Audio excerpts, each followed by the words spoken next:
The night has fallen gently upon the Aegean, like a shawl of midnight blue drawn across the shoulders of the world. And somewhere, in the southernmost reaches of Greece, where the Peloponnese exhales into the sea, there lies a place where memory is older than myth. We drift now, slowly, softly, toward that place, not through maps or highways, but through stillness. The kind of stillness only found when the tide pulls back its breath and the wind forgets to speak. A stillness that belongs to the sea when it remembers. Here, beneath the delicate surface of the Laconian Gulf, the ocean hides a secret. One it does not shout, but murmurs low and deep, like an old lullaby nearly forgotten. They call it Pavlopetri, but long before it had a name, it was a city, a heartbeat, a kingdom nestled by the shore. Now it lies submerged, sunken beneath only 4 meters of clear, silent water, close enough to touch, yet so far away that only dreams can truly walk its streets. You wouldn't notice it from the surface. The coastline looks like any other, a ribbon of sand and salt, framed by time bushes and scattered olive trees. But the water here feels different. There's a hush beneath the waves, a kind of reverence. The fishermen who work these waters often pause, just for a breath, as they cast their nets. Some claim they've seen the outlines of ancient roads. Others speak of dreams, vivid and strange, that come only when they sleep on the beach, dreams of lanterns swaying in warm stone courtyards, of music played on instruments no longer known to man. You see, Pavlopetri is not just a place, it is a memory suspended in salt. Discovered by accident in the 1960s, this city, the oldest known submerged city on Earth, dates back more than 5,000 years. Older than Athens, older than the Parthenon, older than the word Greece itself. And yet, when the divers descended, they found it laid out like a painting, streets still visible, homes still marked, tombs still present like punctuation in a long-forgotten poem. It is as though time stood still and the sea, like a kind librarian, preserved the pages. But we're not here to measure artifacts or count stones. We are not archaeologists tonight. We are travelers of the soul, dreamers of the dusk. And Pavlopetri welcomes us, not as strangers, but as something more intimate, like forgotten children returning home. There is a strange gentleness to ruins. When a place is broken, it no longer pretends to be eternal. It offers no grandeur, only truth. And the truth of Pavlopetri is this: it lived, it breathed, and then it surrendered. To what? That we do not yet know. Some say it was a quake. Others say the sea rose in vengeance. A few whisper of old gods angered by the fading of worship. But for now, we rest here, at the edge of sleep and time. The stars shimmer above us, soft and silver. The tide laps like a lullaby against the shore. And if you listen closely, if your heart is still enough, you might hear it too. A sound beneath the water. Not quite a song, not quite a sigh, but something between them. Something ancient and tender and terribly patient. It is Pavlopetri, and tonight it remembers you. The sea has a way of keeping its secrets, not locked away in silence, but hidden in motion, disguised in the ordinary lull of waves brushing against the land. Tonight, as you float between breath and dream, we slip just beneath that surface, just enough to listen. Not with ears, but with memory. Below the glimmering water off the coast of Elphonissos, the ruins of Pavlopetri rest as if asleep, its bones of stone softened by time, its doorways veiled in seagrass, its streets walked now only by light and shadow. But is not dead. No, not quite. There are whispers here, whispers beneath the salt. The locals, Those few who still pass down tales over flickering hearths and glasses of deep red wine say that if you place your ear to the water on a calm summer night, you might hear something. Not the sea, not the wind, but the city itself. A hum, like a hymn, sung through ancient limestone. They speak of soft voices, sometimes laughter, rising faintly from below, as if the people who lived there so long ago have not gone, but merely continued beneath. Sometimes a diver hears them too. There was one, a young woman with eyes the color of tide pools, who swore she heard a lullaby as she descended, notes trembling through the current, impossible to trace, yet unmistakably human. She surfaced with tears in her eyes, not from fear, but from the overwhelming sense that something had been waiting. And in truth, it has. You see, Pavlopetri has not been left behind. It has been listening to the churn of history, to the silence of forgetfulness, to the long ache of being almost remembered. Imagine for a moment stone streets perfectly preserved under clear waters, wide enough for carts that once carried goods. Perhaps obsidian from Melos, perhaps wool, oil, maybe even sacred herbs. Homes with multiple rooms, with thresholds that once held talismans to ward off spirits. Graves nestled near courtyards. Shrines, wells, not rubble, but architecture. A city not imagined, but real. And yet, it exists now only in this breathless space between land and sea. A threshold city, a liminal world, the kind of place the old myths speak of, not just in Greece, but everywhere. The lost cities, the drowned kingdoms. Atlantis is the most famous, of course. But Pavlopetri doesn't need legend to be powerful. It doesn't cry out to be found. It simply waits, steady and quiet, like a wise elder who has seen too much to need to be heard. The sea took it, yes, but gently. There are no signs of fire, no scars of war. The buildings did not crumble in violence. They simply settled, leaned, let themselves be wrapped in seaweed and time. And this is what makes the whispers so haunting. They do not shout for rescue. They do not plead for resurrection. They whisper as if inviting you to remember, to feel what it is to stand at the edge of a world that was and almost wasn't, to wonder what it means to be forgotten, and to know that even in forgetting, something lingers. A scent, a shape, a sound. Tonight, as you close your eyes, imagine yourself beneath those gentle waves. Imagine the city rising up around you, not terrifying, not broken, but whole and glowing with the golden hue of twilight. You walk its paths. You hear the voices. You feel the salt on your lips and the warmth of a distant fire. The sea is no longer water. It is memory, and Pavlopetri is not a ruin. It is a whisper that knows your name. There is a moment just before dawn when the world forgets to move.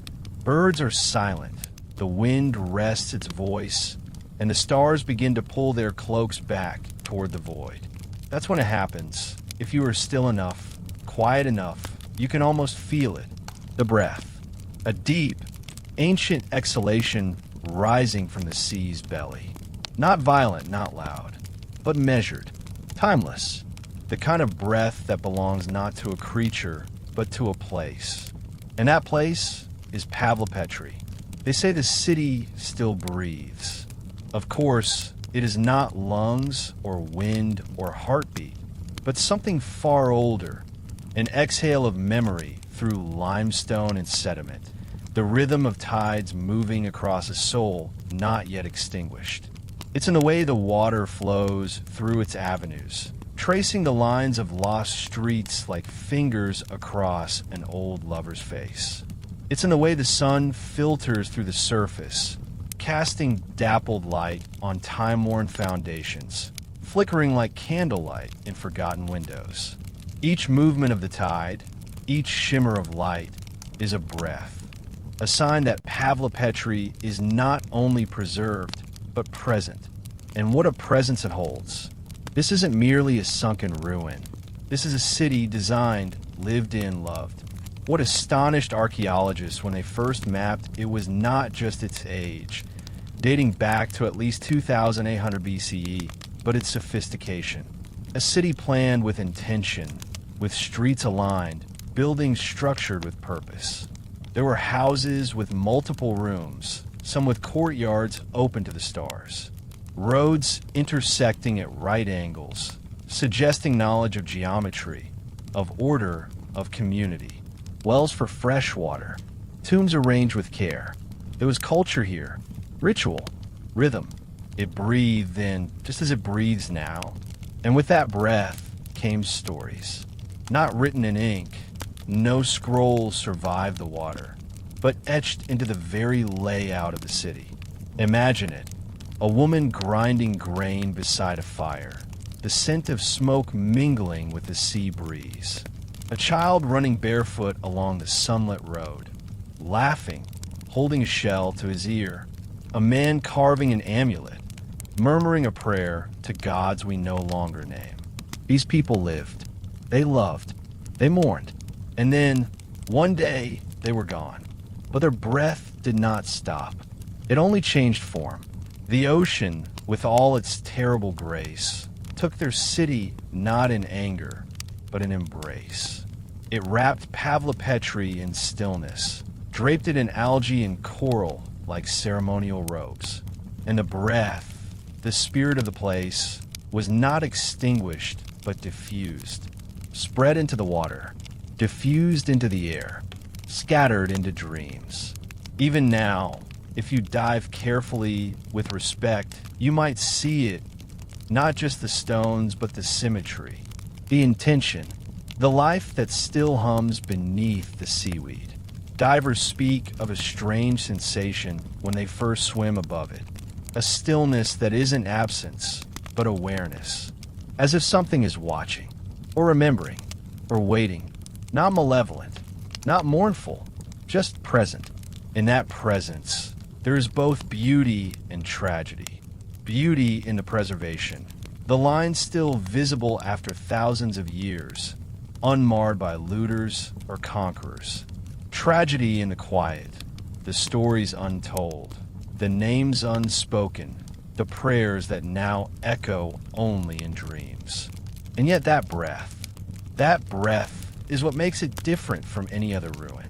It is what calls us gently, night after night, to return, to listen, to feel, to walk in silence where the waves have walked before. Because Pavlopetri is not a tomb. It is a memory in motion, a city that did not die, but was transformed. And tonight, as you lie still in the softness of your bed, eyes closed, breath slow, you share in that same rhythm. Your lungs mirror the tide. Your pulse matches the echo beneath the sea. You are not just a dreamer now. You are part of Pavlopetri's breath, and it welcomes you home. If you were to sink slowly beneath the waters off the coast of Laconia, through the still, sunlit shallows where seagrass dances like the hem of a forgotten robe, you would begin to see it. Not all at once, but gradually, as if the sea, shy and sacred, reveals her secrets only to those who arrive gently, without haste. First the pattern, then a line, then the unmistakable shape of intention. A road, perfectly straight, smooth in its age, but stubborn, still holding the memory of thousands of footsteps long faded. It bends softly into another, and another, until you realize this is no chaos of stones, no natural coincidence. This is a city drawn not in ink or on scrolls, but etched in earth and held in place by time. Pavlopetri, it stretches in silence beneath the water like the pages of a book that the sea alone has read.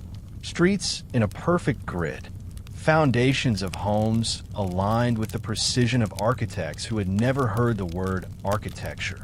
Doorways facing the sunrise. Courtyards that once caught laughter in their walls. Tombs that still sleep, curled beside the dwellings of the living, as if death here was not an exile, but simply another room. There is something deeply human about this layout. Not monumental, not grand, but intimate. You can trace it with your eyes. No need for sonar or maps. Just swim slowly, with reverence, and you'll see. Neighborhoods laid out like thoughts. Homes like breaths. Intersections like choices made long ago and never forgotten. Some buildings were clearly dwellings, their thresholds wide and welcoming. Others were likely storerooms, with thicker walls to guard what mattered most, and scattered among them, always near but never intrusive, the tombs. The dead here were not hidden. They were kept close, honored, perhaps, or simply missed.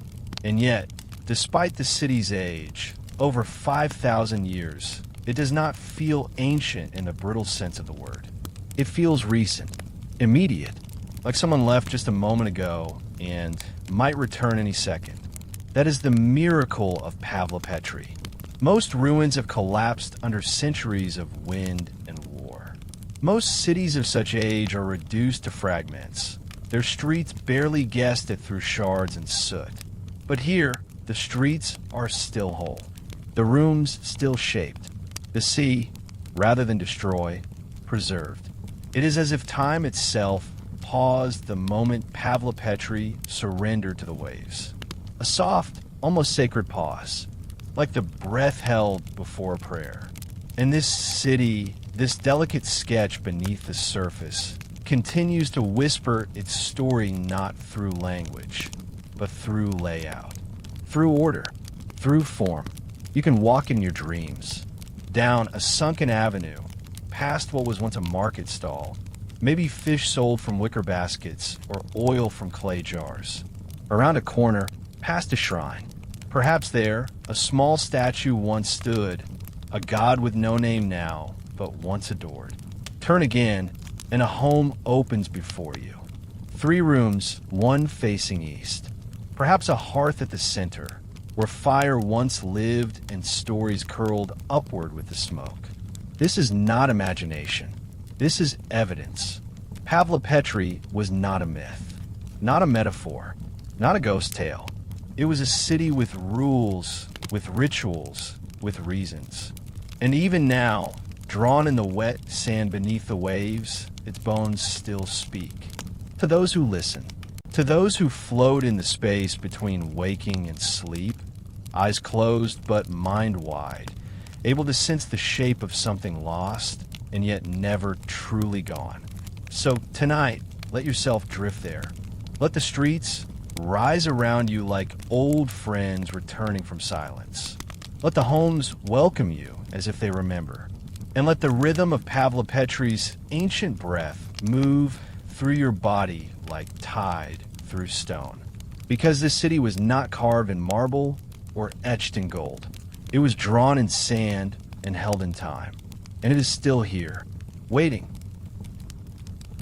Long before the names of kings were etched in stone, before temples rose toward the sun in Mycenae or Thebes, before Homer sang of wrath and wooden horses, there was Pavlopetri. It stood quietly at the southern edge of what we now call Greece. Its foundation pressed gently into the land where the peninsula exhales into the sea. A place so old that its first bricks were laid before the pyramids stood tall, before writing carved memory into permanence. And yet, this city, this whisper beneath the waves, knew sovereignty. Not the kind of sovereignty that demands armies or coins or coronations. No, Pavlopetri was ruled by something older than monarchy. It was ruled by rhythm, the rhythm of trade, of ritual, of salt and sun and survival. The rhythm of a people who understood the land, who made peace with the sea, not as conquerors, but as collaborators. Still, there were rulers here, not emperors with golden robes, but elders, perhaps priestesses with sea-worn hands, or merchants who knew the tides as well as the stars. Perhaps even kings, though the word king may feel too heavy for a time when leadership meant guidance more than glory. No thrones have been found in Pavlopetri. No crowns, no royal tombs. And yet, if you look closely at the precision of its roads, the grace of its symmetry, the care with which its dead were buried near the homes of the living, you'll feel it. A quiet intelligence, a kind of order that does not arise from accident. Somewhere in those sunken avenues once walked a leader, unknown to history, unnamed in myth, whose wisdom was measured not in conquest, but in continuity. Whoever they were, they ruled at the dawn of civilization, when the world was still a question, when gods had not yet chosen their faces, when stories were born not from ink, but from action. The presence of a harbor in Pavlopetri speaks volumes. This was no isolated village. It was connected to other shores, other people. Obsidian from distant islands, storage jars from Crete, fragments of trade and conversation that hint at a network invisible to modern maps. And where trade flows, so does governance. Someone had to orchestrate, to balance, to settle disputes and protect the rituals that bound the people together. Perhaps this leader lived simply. No palace, no guards, just a larger home or a circle of stones where counsel was given under the moon. Some say the earliest leaders of such cities were women. This is not fantasy. In nearby Minoan Crete, female figures dominate religious iconography. Snake priestesses, goddesses of fertility, women with open arms and knowing eyes. Perhaps Pavlopetri, too, was ruled by a woman, a queen without title, a guide whose power was not feared but followed. Her name is lost now, but does it matter? Sometimes names blur in the tide of centuries, but presence remains. When divers move through Pavlopetri today, they sometimes describe a strange feeling, as if watched, as if someone or something is still walking those roads beside them.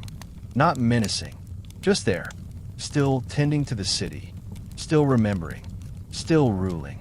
The sea, after all, makes no distinction between the living and the long gone.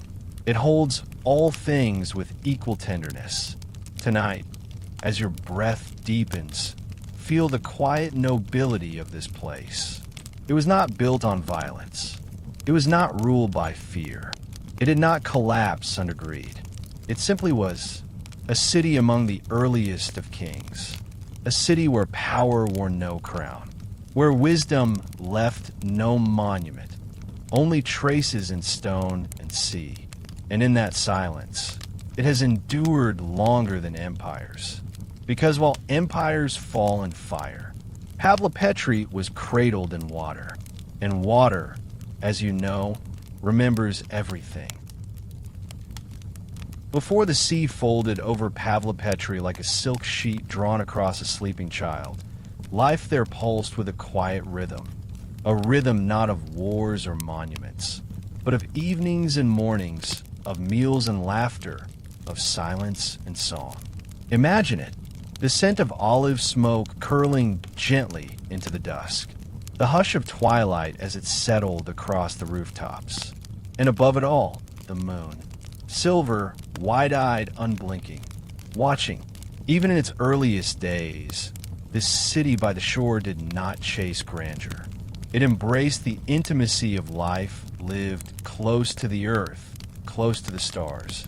The people of Pavlopetri, whom history never named, walked its stone paths barefoot, their heels worn smooth by use, their hands hardened by work, but their spirits rich with something we've long since lost, stillness. Beneath the branches of ancient olive trees, some of which may have once grown near the city's edge before the sea claimed them, families gathered, to eat, to speak, to dream. There were no great feasts for foreign kings, no sprawling banquets etched into myth.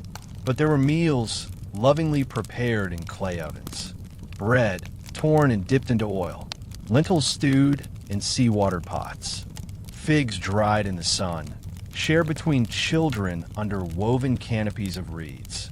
Life was modest, but never small. And when the moon rose, as it always did, it illuminated more than stone and sea. It lit the sacred spaces of routine, the places where children were named, where songs were taught, where stories were passed, not through paper, but from lips to ears across generations. They did not write their myths in scrolls. They lived them. Perhaps an old man once sat beneath an olive tree, his beard braided with salt, whispering to a half-circle of wide-eyed children about the spirits of the sea, about the gods who lived in caves, and the stars that were once maidens turned into light. Perhaps a mother, sitting by the flicker of a ceramic lamp, hummed lullabies into her baby's hair as the waves kissed the sand only a few steps away. These were lives bathed in moonlight and rooted in soil, lives that honored the cycles of the natural world, lives that understood that divinity was not something far away, but present, in the tree, in the sea, in the bread. And even now, long after those families have faded into time's embrace, that essence remains. The olive trees are gone, their roots drowned beneath sediment. But the moon still watches. Every night, it casts its light upon the water that covers Pavlopetri, and the city glows. Not brightly, not obviously, but with that quiet shimmer that only the moon can reveal. Divers who have explored Pavlopetri during full moons say the experience feels otherworldly. That light refracts through the surface in soft beams, creating halos over what was once a home, a street, a courtyard.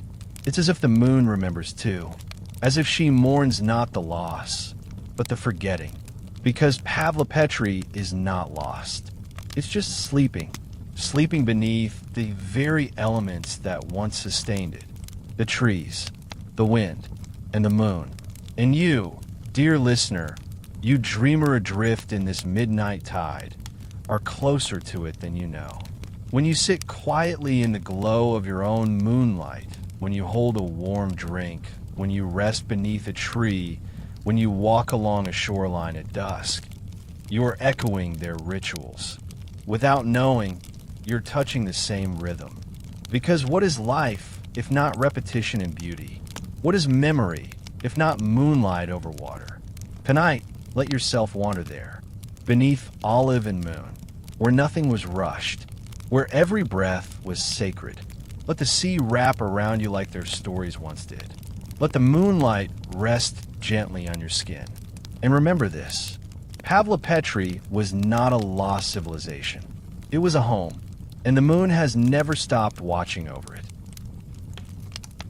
In most ancient cities, stories are discovered in the cracks between stone, written on clay tablets, inscribed on temple walls, painted on a pottery fired under the same sun that once warmed the backs of their makers. But Pavlopetri? Pavlopetri speaks no names. No tablets have been found. No epic verses scratched into slate. No laws etched in formal script. No dedications to gods in golden letters. Its silence is profound, and yet it speaks, not in the bold voice of history, but in the murmur of memory. You see, the people who lived in Pavlopetri did not chase immortality through language carved in permanence. Perhaps they did write, perhaps on parchment now lost to salt and time, or on wood long since turned to sand. But what remains of them is not their alphabet, it is their arrangement, their choices, their rhythms, the objects they left behind, tenderly, almost shyly, waiting to be found. Fragments of pottery, smooth to the touch, cups and bowls and storage jars, each bearing the subtle fingerprints of their makers. Obsidian tools, black and glassy, brought from faraway islands by boat. burned seeds from hearths long extinguished, still holding the breath of meals once shared. Burial sites, simple, intimate, placed near the homes, as if the dead were not meant to be separated from the living. There are no names, but there is love. No kings, but there is structure. No stories, and yet everywhere story. Perhaps they did not need to record their names. Perhaps, in their world, names were not meant to outlive the soul. Perhaps memory lived not in syllables, but in actions, in rituals, in the touch of hand on clay. And yet we wonder, who were they? What did they call themselves? What songs did they sing when their children were born? What prayers did they whisper into the waves when the storms approached? What gods did they see in the sun, the moon, the olive tree? The archaeologists who study Pavlopetri walk its submerged roads with reverence, not certainty. They find patterns, but not answers. They find beauty, but not declarations. And in this absence, there is something sacred, because not all that matters must be spoken. Some legacies live in gestures too quiet for history. A water jar left at the base of a wall, a stone laid perfectly straight, a house turned toward the wind for comfort, a tomb placed near the doorstep. You, and I may never know the names of the people who built Pavlopetri, but they knew each other's names. They spoke them across dinner tables, under starlight, during births and funerals and festivals. They whispered them into lovers' hair, into the ears of sleeping children, into the soil as they planted grain. And in that intimacy, they wrote a story far stronger than clay, a story that could survive even the sea. Because what remains, long after names have vanished, is intention. And Pavlopetri was made with intention. Even in its silence, you can feel it. The curve of a room, the proximity of a neighbor, the shape of a well. Each detail a word in a language we no longer speak, but still understand. Tonight, let your imagination drift beyond the page. Let it move through the city's layout like a finger tracing a forgotten song. You are not an observer here. You are part of the remembering. And perhaps, just perhaps, if you listen closely, you will hear a name. Not yours, not mine, but one of theirs, spoken softly through the water. A syllable, a sigh, a soul returning. Because the story of Pavlopetri was never lost. It was just unspoken. And now, in this quiet hour between sleep and dawn, it breathes again. Through you. Long before Plato ever spoke of Atlantis, before the word conjured visions of crystal towers and drowned empires, there was Pavlopetri, not in fiction, but in fact, not in legend, but in limestone. Nestled beneath the quiet waters of the Laconian Gulf, Pavlopetri existed not as a metaphor, but as a breathing city. Real lived, loved, and yet, in its silence, in its submersion, it has become something more than real. It has become mythic, because what is myth if not memory wrapped in longing? And what is Atlantis, really, but humanity's ache for something beautiful that was lost? For centuries, Plato's story of Atlantis has haunted our collective imagination. A civilization too perfect, too advanced, too arrogant. A warning wrapped in fantasy. An island swallowed by the sea in a single day and night of misfortune. But what if the story didn't begin with Plato?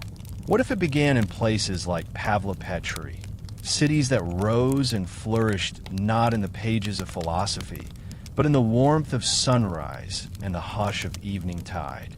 Pavlopetri, after all, shares the same traits. A city close to the sea. A city that knew trade, craft, architecture, and ritual. A city with streets planned with intention. And a city lost, quite literally, beneath the ocean. But unlike Atlantis, Pavlopetri leaves behind no hubris, no tales of divine punishment. No gods rained wrath upon its people. No sins of pride or excess are recorded. There is no cataclysm in its stones, only stillness. And that is what makes it even more haunting, because it reminds us that not all things are lost in fury. Some are simply surrendered. The earth shifts, the sea rises, and without blame or fire, a world slips beneath the surface. And yet, how similar the stories. A city beneath the waves, a memory that will not stay buried, a presence that continues to call, not with anger, but with longing. Some scholars speculate that Pavlopetri may have been one of the real-life inspirations behind the Atlantis myth. Discovered only in the late 20th century, its layout is astonishingly preserved, older than most known cities, and entirely sunken. It is in many ways Atlantis before Atlantis. Not in grandeur, but in grace. Not in punishment, but in poetry. And while Plato's Atlantis may have been an allegory, Pavlopetri is an invitation. To wonder, to question, to feel. Because when you walk its roads, in your mind, in your dreams, in the moonlit currents of your thoughts, you are not wandering into fiction. You are wandering into truth. A truth that has simply been submerged. And isn't that what myths are? Truths in disguise. Memories softened by time. Facts made beautiful through distance. We crave stories of lost cities because deep within us, we know what it means to lose, to yearn, to forget, and then to remember. And Pavlopetri does not need Atlantis to be meaningful. It needs only the silence of the sea, the shimmer of the moon, and the heart of a listener willing to descend gently into the past. You, tonight, are that listener. And perhaps that is why Pavlopetri reveals itself now. Not to archaeologists alone, not to the world in fanfare, but to you here, in this still moment between waking and sleep. Because what we call Atlantis may never be found. But Pavlopetri? Pavlopetri is waiting. And it has been long before the stories were written. Not all violence arrives with fire. Not every ruin begins with conquest. Sometimes destruction comes slowly, invisibly, rising not from the sky, but from beneath. They say Pavlopetri was lost to the sea. But the sea, like time, has layers. And the truth lies deep, deeper than ruins, deeper than sediment, deeper than memory. Tonight, we descend further, not into water, but into the earth that once held a city in her cradle, and then perhaps betrayed it. The southern Peloponnese is not still. Beneath its olive groves and quiet hills, beneath its limestone and whispers, the land breathes. It shifts. Its size. Tectonic plates rub like ancient lovers who once held each other, now restless and estranged. The earth below Pavlopetri once cracked, not with roar, but with rift. A tremor, a subtle rebellion, a movement in the bones of the world. Some say it was an earthquake, slow and cruel, the kind that does not break cities but undermines them, weakens foundations, tilts stones, lets in water, not a collapse, but a surrender. Others speak of the sea, the rise of tides, the creeping fingers of salt licking at thresholds, the steady, unstoppable hunger of the ocean reclaiming what was never truly ours. But there are stories older than geology, stories that dwell not in strata, but in myth. The fishermen of Elephanessos, whose grandfathers passed down tales by firelight, speak of another cause. They say the sea was angered, that something sacred was broken, that the gods below the surface, those who ruled long before the Olympians, grew restless in their sleep and rose with fury not born of rage, but of sorrow. Some name Poseidon, that ancient keeper of waves and earthquakes, whose trident could shake the spine of the world. Others speak of older spirits still, nameless, formless powers born in the salt and silence of the abyss. Spirits who watched over Pavlopetri when it was still a village of reeds and dreams, long before it built its courtyards and tombs. They say the people forgot something, a promise, a ritual, an offering, or perhaps they simply forgot to listen. And the sea, once their friend, grew cold. Not all wrath is loud. Sometimes it comes as still water rising slowly in the night. Sometimes it arrives without warning, just a shudder underfoot, a candle flickering out, the sense that something vast has turned its eye upon you. Imagine the people. The city did not fall in a day. They would have noticed the signs, the cracks in walls, the salty dampness in their floors, the wells growing brackish, the sea lapping closer, the gulls flying inland, the silence before the rain.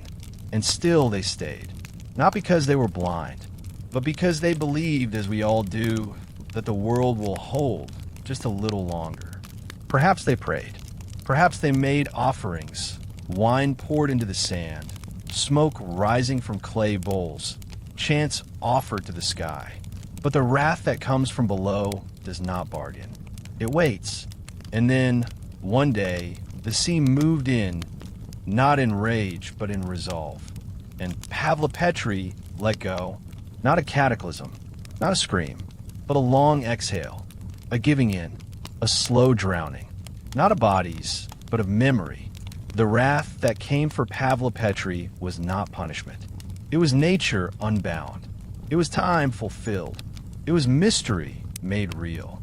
And so the city slipped beneath the surface, not shattered, but surrendered.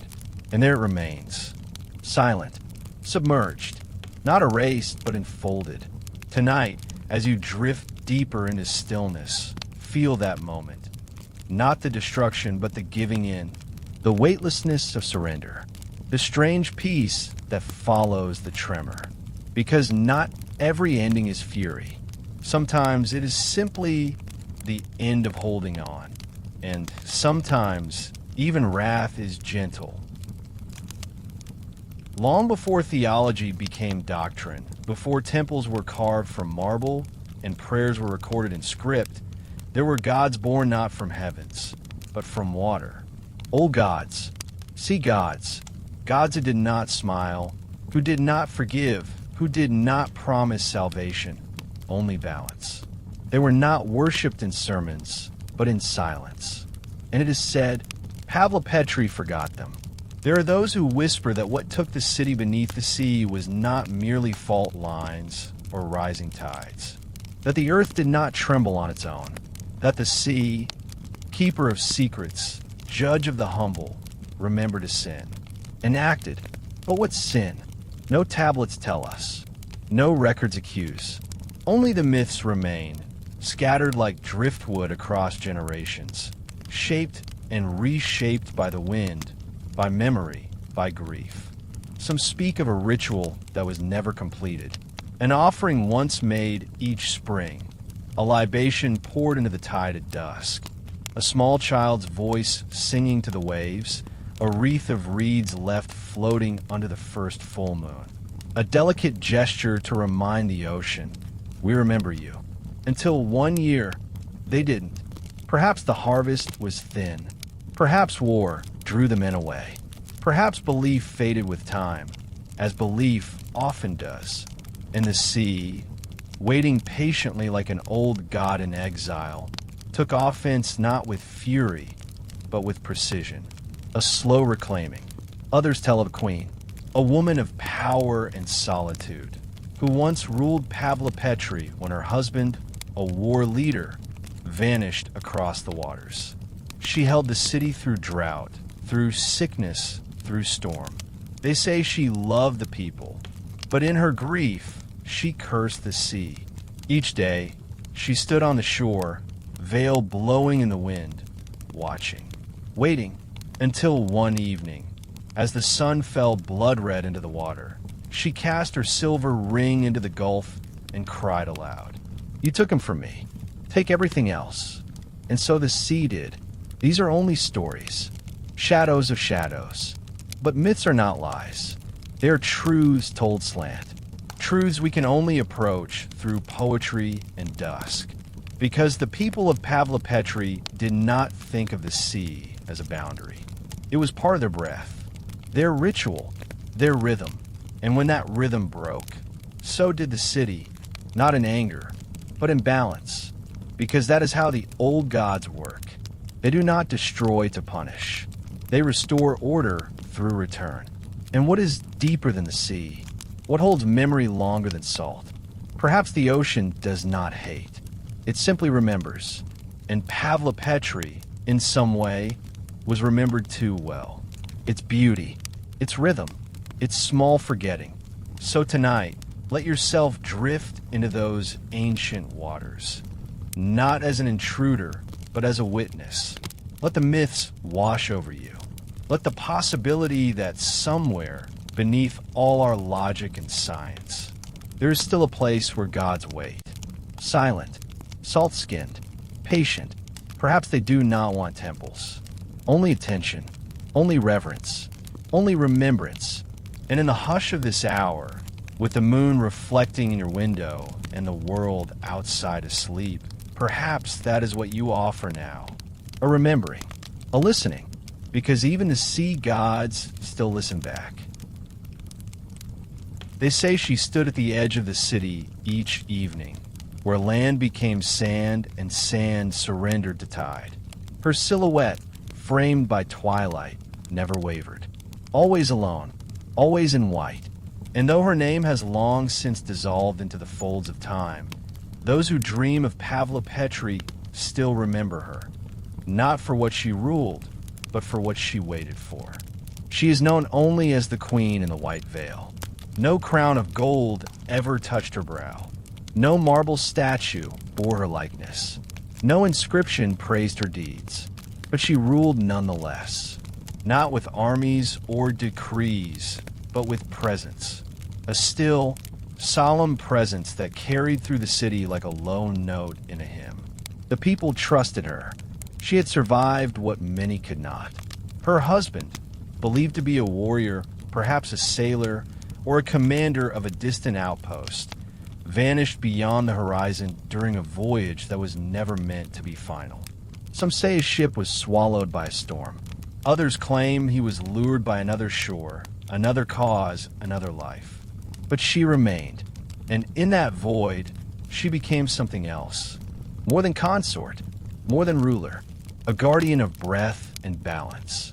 She kept the fires lit, even as the world dimmed. She kept the traditions, even as belief thinned like worn linen. She kept the people fed, heard, held. And each evening, when the sun stretched its last amber fingers across the sea, she would walk alone to the shore. Her veil, white as drift foam, trailing in the breeze. Waiting, watching. Some believed she was praying. Others, grieving. A few whispered that she was not waiting for a man, but for a sign. A signal from the old gods. A tide that would rise or retreat. A wind that would carry her home. They say she never cried, not publicly, but her silence, her stillness, was a kind of mourning far deeper than tears. In time, she came to embody the spirit of the city itself. Steady, elegant, unmoving, even as the waves crept closer. Legends linger like salt on stone, and this one, too, has softened with age. But some believe that it was her heartbreak that called the sea, that her sorrow, buried so deep and so long, became a song, one the sea could not ignore. The final night, the night the city slipped beneath the surface, she was last seen standing at the shore, the moon hanging above her like a pale eye. The water had already breached the first row of homes. Families were leaving, carrying what little they could. But she stayed, her veil lifted gently in the wind, her eyes fixed on the horizon, not blinking, not moving. And then the tide rose and she was gone. Some say she walked willingly into the sea. Others claim she dissolved like mist before the flood reached her. But diverse, yes, even in our age, still tell strange stories. They speak of shape, sometimes seen just at the edge of vision. A flash of white drifting just beyond reach, disappearing behind a stone column or doorway, always silent, always watching. Some say the water turns warmer when she's near. Others say it grows still, and in the lull of the current, they feel not fear, but something closer to reverence, as though the city still remembers her, as though she is still there, walking its sunken avenues, her veil now part of the tide, her grief woven into the seagrass, her soul cradled by the waves. She is not lost.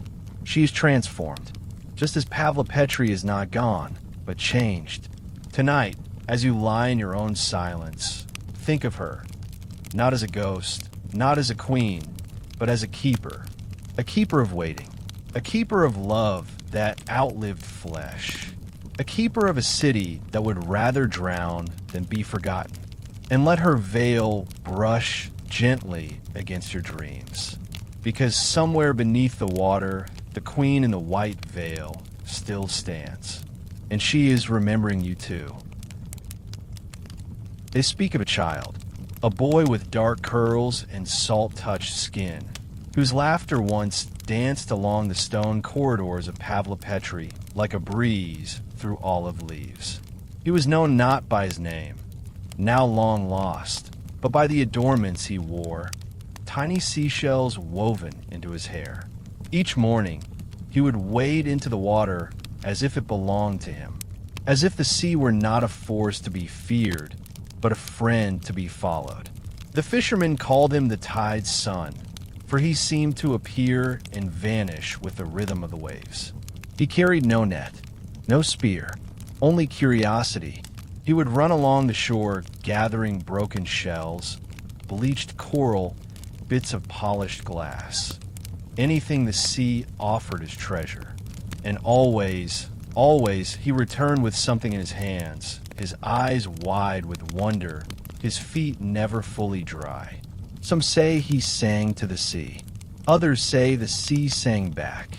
He was the child of no one and everyone, the kind who slips between families, loved by all, claimed by none.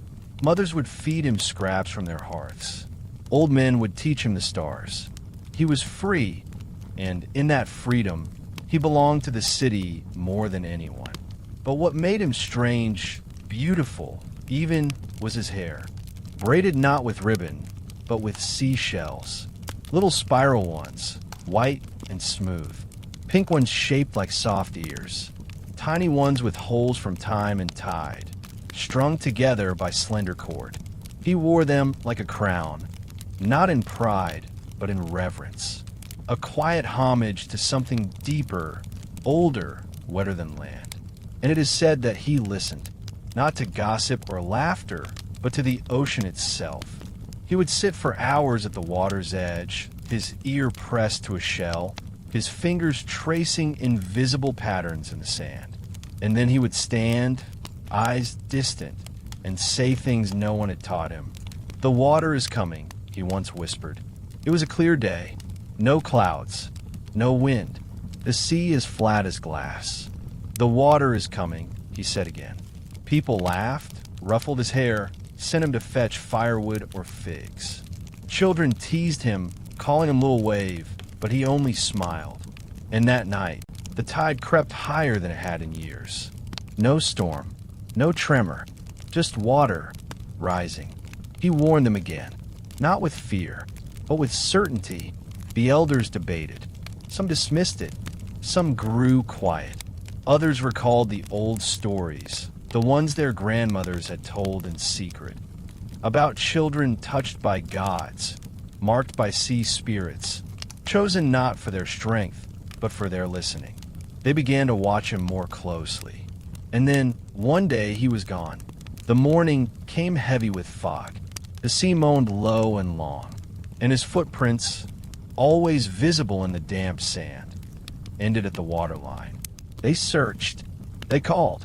They wept, but there was nothing, only his necklace of shells, placed gently on a stone near the shoreline, as if he had returned it, as if he had gone home. Some say he drowned. Others believe the sea took him, not in cruelty, but in ceremony, that he was called back to the tide that had always spoken to him, that the city's end began not with thunder, but with his disappearance. And from that day forward, nothing was quite the same. The air grew heavier, the water less clear, the nights strangely quiet, and within a cycle of the moon, the sea rose, not in violence, but with intention, as if answering a call. Divers have claimed to see him, just once, just briefly, a flicker in the corner of their vision, a small figure near the remains of sunken well, hair trailing like seagrass, shells still woven in, and in the silence, they say they feel peace. Not fear, not sadness, just peace, as if something sacred was where it belonged. Tonight, as your eyelids grow heavy, let yourself see him, not as a ghost, but as a guide. A boy who listened when no one else would. A soul who returned to the source. Let his laughter ripple through your dreams. Let the shells clink softly in your thoughts. And remember, not all who vanish are lost. Some simply go where we cannot follow, until sleep takes us, too. It began with music, not loud, not grand, just a slow beat struck on a skin drum, echoed by a hollowed reed flute and the rhythm of feet brushing against sand and stone. The kind of music born from repetition, ritual, and something deeper, an ache to remember joy while joy was still within reach. They say the people of Pavlopetri knew, not in words, not in prophecy, but in the marrow of their bones, they knew the end was coming. Not a war, not a storm, something quieter, inevitable, like dusk after sunlight, like sleep after wakefulness. And so they danced. It was the festival of the moon's return, the rising of the last full moon of the season, when the light lingered longest on the water and silver touched every stone. They had held this celebration for generations. Songs sung by grandparents now past. Recipes passed down in whispers. Always a pinch more salt, a touch less fire. Torches lit at every doorway. Tables pulled into the street. It was a festival of light in the dark, of love in the face of forgetting. And that year, they made it more beautiful than ever before. Garlands of wild thyme and crushed saffron were braided into crowns. Children painted each other's faces with ochre and ash, laughing as they ran barefoot through the alleys. Clay lamps were placed along the stone paths like stars fallen to earth, and fires were stoked with fragrant olive wood that crackled like a voice trying to speak after centuries of silence. Even the queen in the white veil was said to have smiled. She walked among the people, her veil lifted just enough to reveal the curve of her lips, pale and curved like the moon overhead. Some claim she wore her hair loose that night. Others say she danced, not alone, but with a stranger, a tall figure dressed in shadow, whose face was never seen, whose feet never touched the ground. But those are only stories. What is certain is that the people danced, and the music swelled, and for one night, Pavlopetri forgot its trembling earth, its rising sea, its silences. They remembered only the rhythm.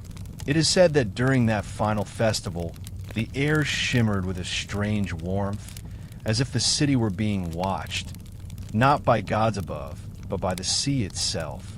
A presence, vast, patient, waiting, and the sea did not interrupt.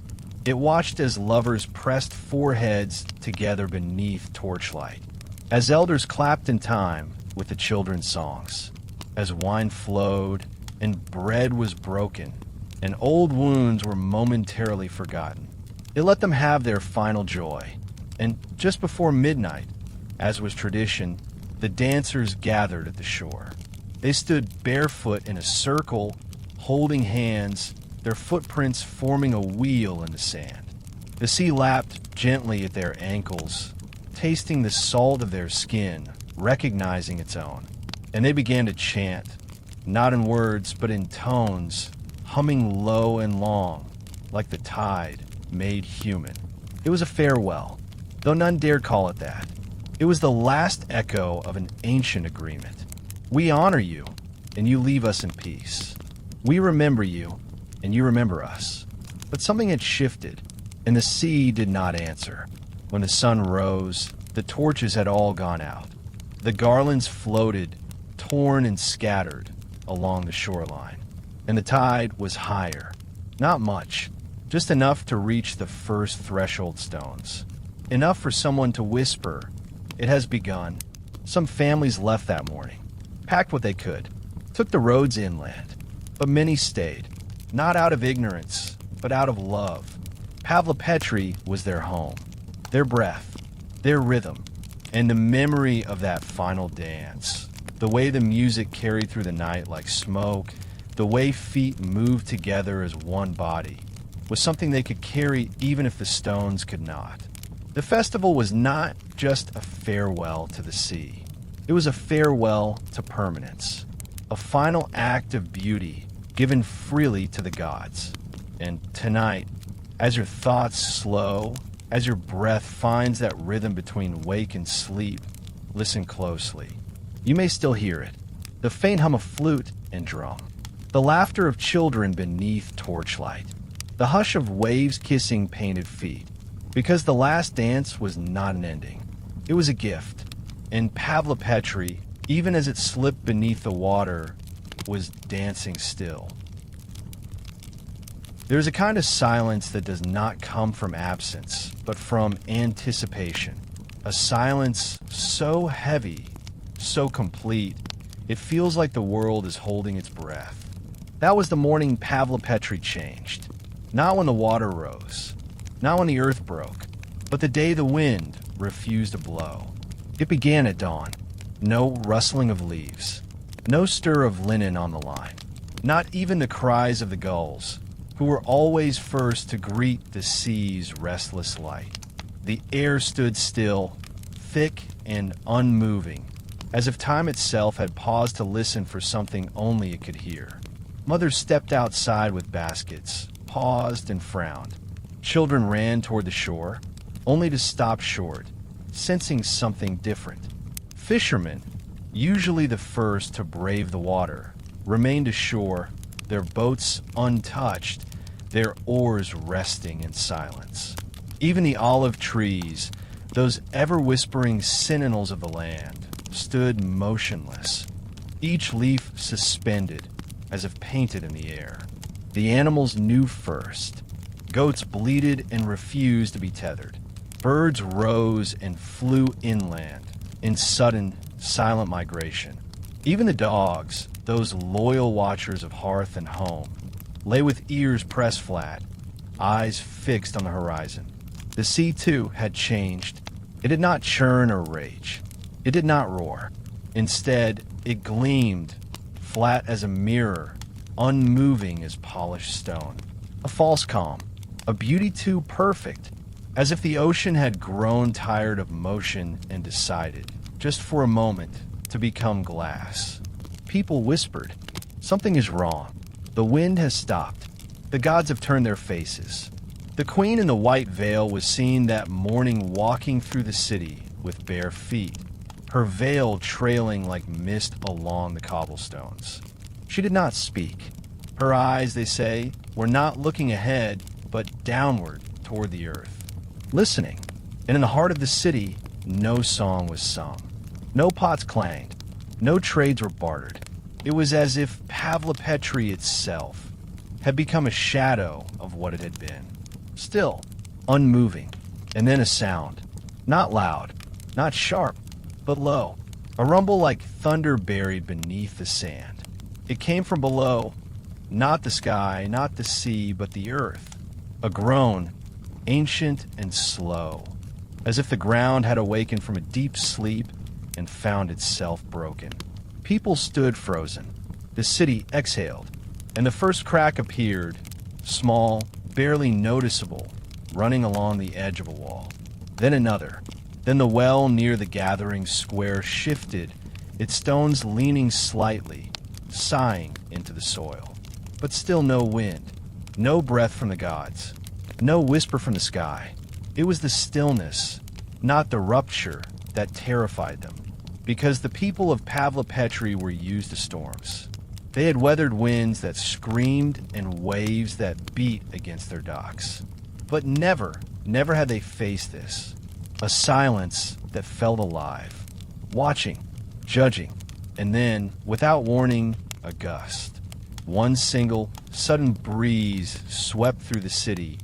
Cool, sharp, scented with salt, and something older, something like ash. It passed through the courtyards, lifted the edge of the queen's veil, ruffled the hair of a child near the shore, and was gone, leaving behind an echo. Not a sound, but a feeling that something vast had passed through and would return. That evening, when the wind resumed its breath and the city seemed to wake, the water had crept farther inland. The tides higher, the stones wetter. A sign, and yet no one fled. Not fully, because what is a home if not a place we trust, even as it crumbles? And what is the sea if not a mirror of ourselves, beautiful, unknowable, capable of swallowing the very silence we've made? That day, the wind refused to blow, and in that breathless stillness, Pavlopetri was warned. Not in thunder, not in fire, but in the absence of movement.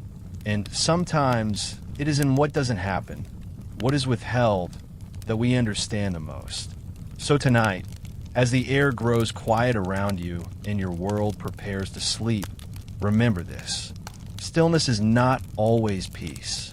Silence is not always safety. And the day the wind forgets to move, maybe the day the world begins again. There are cities that fall. There are cities that burn. And then there are cities that choose to sleep. Pavlopetri, they say, was not taken by force. It was not shattered in war or consumed in flame. It did not cry out. It did not resist. It simply let go. There's something almost impossible in that idea.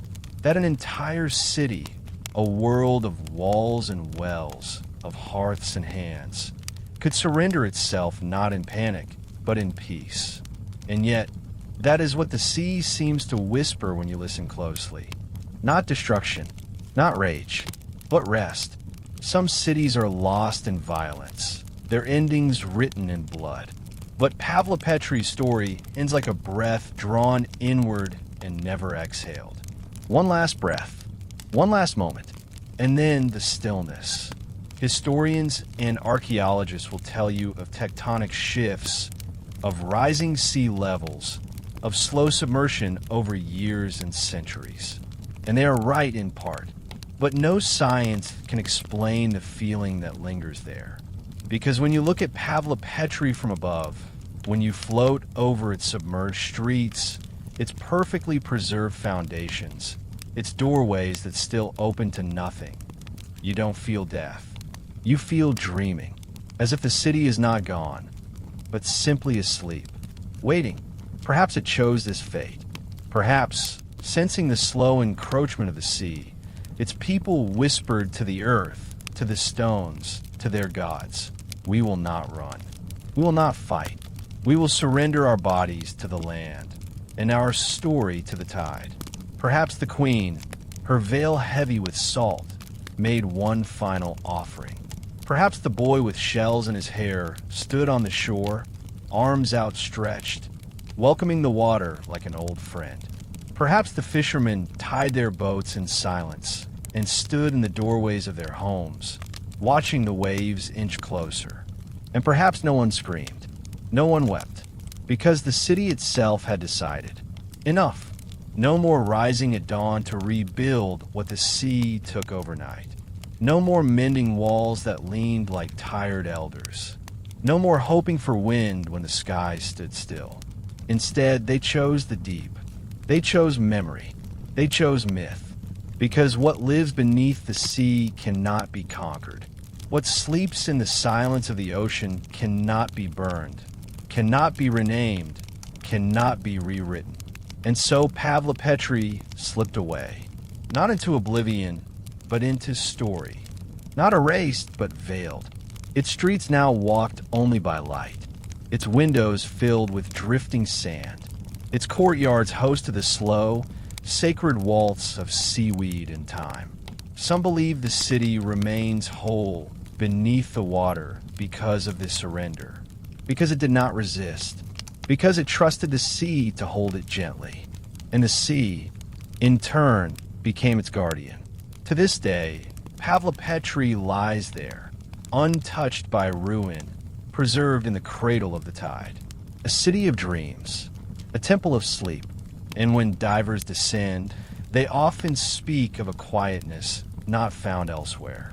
Not the silence of absence, but the hush of reverence. Like entering a room where someone beloved is still sleeping and you dare not wake them. Tonight, as your own body finds stillness, as your breath slows to match the rhythm of something older than thought, imagine this. You are not drifting alone. You are descending gently into a place that chose peace. A city that knew when to stop reaching.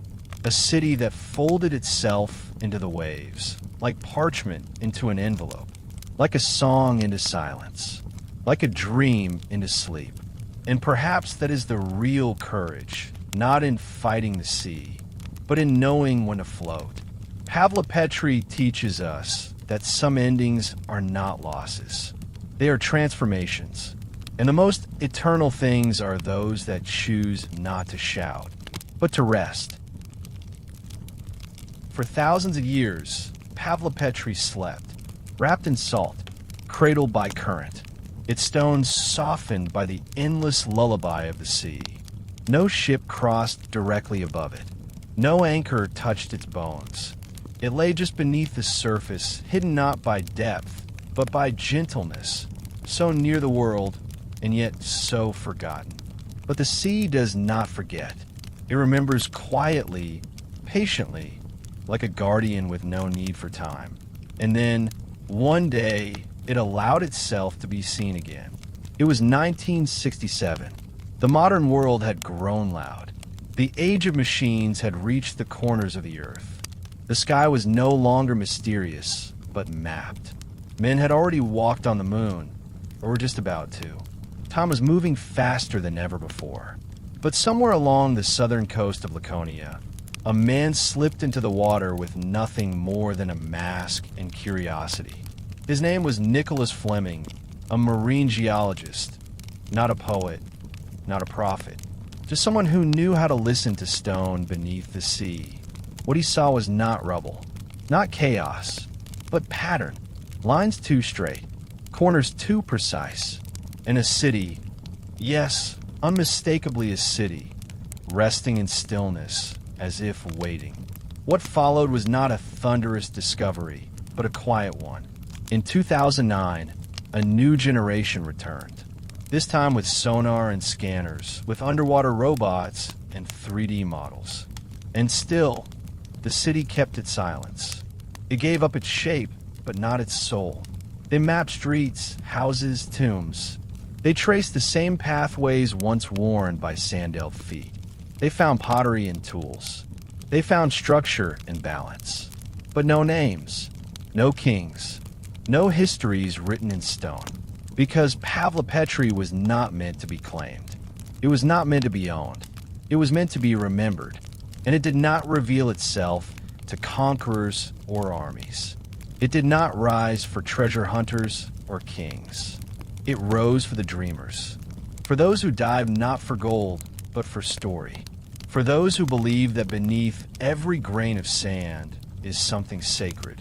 For those who listen to the sea not as a resource, but as a voice. Because before the divers found Pavlopetri, the dreams did. The fishermen who spoke of shadows in the tide.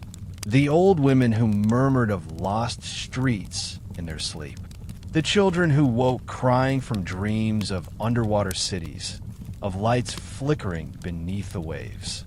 Some say it was never truly lost, only veiled, waiting not for the right technology, but for the right tenderness. And that is what those first divers brought. Not just equipment, but reverence. They moved slowly, like guests entering a sacred home, brushing away the sediment of centuries with fingers that understood the weight of story. And the city responded, not with noise, but with shape, with detail, with memory. The outlines of houses appeared, rooms and courtyards, fireplaces and entryways, wells still visible, streets still carved, and there, lying flat beneath the surface like a prayer pressed between pages, was an entire world, intact, silent, alive. Since then, Pavlopetri has become many things. A marvel of archaeology, a wonder of history, a name whispered among scholars as the oldest sunken city ever discovered. But for those who truly understand, it is something else. It is a promise that not everything lost is gone. That time, like water, is circular. That dreams, when carried with care, can find what maps cannot. And tonight, as you sink gently into your own dreams, let that idea hold you. That somewhere, beneath the hush of the ocean, a city once made of hands and hope now lives in memory and myth. Not because it was found, but because it allowed itself to be. And maybe, just maybe, it allowed itself to be found by you. Not all maps are drawn with ink. Not all directions are given in words. Some are whispered in the slow language of tide and time, etched not on paper, but into the skin of the world itself. And in the case of Pavlopetri, the map was written in coral. Delicate, living, silent. For centuries, the city's bones lay beneath layers of sediment, gently blanketed by silt, by shells, by the small lives of the sea. And yet, something strange happened in that stillness. The sea did not erase. It embellished. Tiny reef structures began to grow where courtyards once welcomed children home. Sponges, barnacles, and flowering coral attached themselves to threshold stones and ancient walls. Vivid reds, soft oranges, pale greens. They crept across the ruin not as invaders, but as caretakers. The city, once carved by human hands, was now being rewritten by nature's. And this is what the divers saw. Not just ruins, but artistry. Not decay, but transformation. The outlines of buildings shimmered through the water in brilliant relief, colorful against the pale sand, their shapes made clear not by man, but by coral that traced the edges like a pen guided by memory. It was as if the sea itself had been keeping the map all along. But unlike a parchment that fades, this map was alive. It breathed, it pulsed, it changed just slightly, with every season like lungs rising and falling beneath a translucent ribcage. Imagine it, a main avenue, marked not with signs, but with coral tendrils swaying in rhythm to the current. An altar, its corners softened by time, crowned now with sea anemones that dance in slow motion as if continuing the rituals once performed by human hands. A cistern, no longer dry, home now to darting silver fish who flash like sparks of forgotten light. In this living map, function had given way to poetry, and yet the structure remained. The coral did not grow randomly, it followed form, as if it too remembered, as if it had read the lines of the old city and chosen to illuminate them. Historians and biologists alike marveled. Never had they seen such preservation by transformation. Never had a site so ancient appeared so vibrantly alive. The coral, it seemed, was not merely surviving. It was telling a story. And that story was one of coexistence. Stone and sea. Architecture and organism. Memory in motion. Pavlopetri had not resisted the ocean. It had welcomed it. And the ocean, in return, did not destroy the city. It adopted its angles, its alignments, its sacred proportions. And in doing so, it allowed future generations to see not only what once was, but what still is. Because a map written in coral cannot lie. It is too soft for pretense, too slow for ambition. It simply reveals. And tonight, as you drift further from waking thought and deeper into the dreaming self, picture it. You are swimming over those streets, guided not by compass or screen, but by color. The coral lights the way, not like lanterns, but like memory made visible. It draws you forward, around corners you've never turned, through doorways you somehow know. And you understand, in your bones, that this city has not been lost. It has been remade. It does not need rescuing. It does not seek resurrection. It only asks to be seen, to be followed, to be touched by your imagination, not your hands. Because the coral remembers what the world forgets. And some maps are written not to find treasure, but to find your way home. Somewhere beneath the weightless shimmer of the Aegean, where light bends and slows like a memory reluctant to fade, there are ruins that do not look like homes or roads or markets. They're different. They do not welcome footsteps. They do not carry the sound of daily life.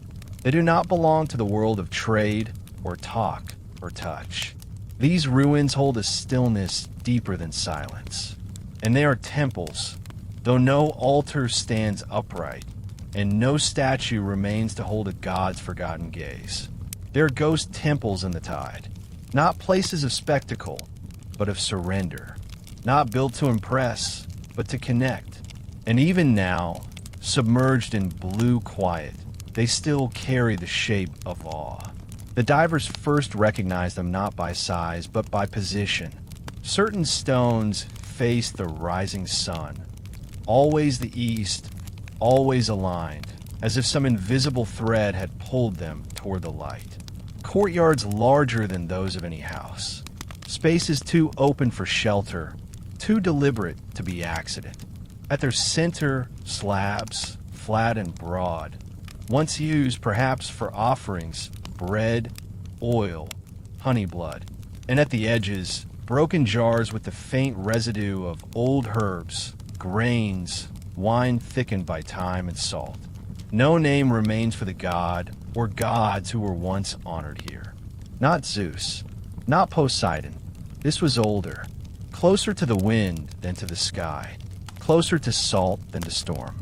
Perhaps it was a sea deity without a face, a tide-born spirit worshipped not through images, but through gesture, songs sung toward the horizon, arms lifted under the moon, bones buried under stone in return for calm waters.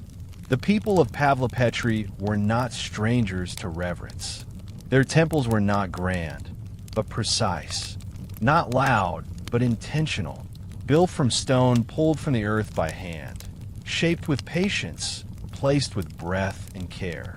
Some carved marks have been found, symbols without known meaning, spirals and cross-hatched lines that suggest not language, but invocation. And here, the tide is gentler. It passes through the temple ruins like a priest through a sanctuary, softly, slowly, never disturbing the sacred air.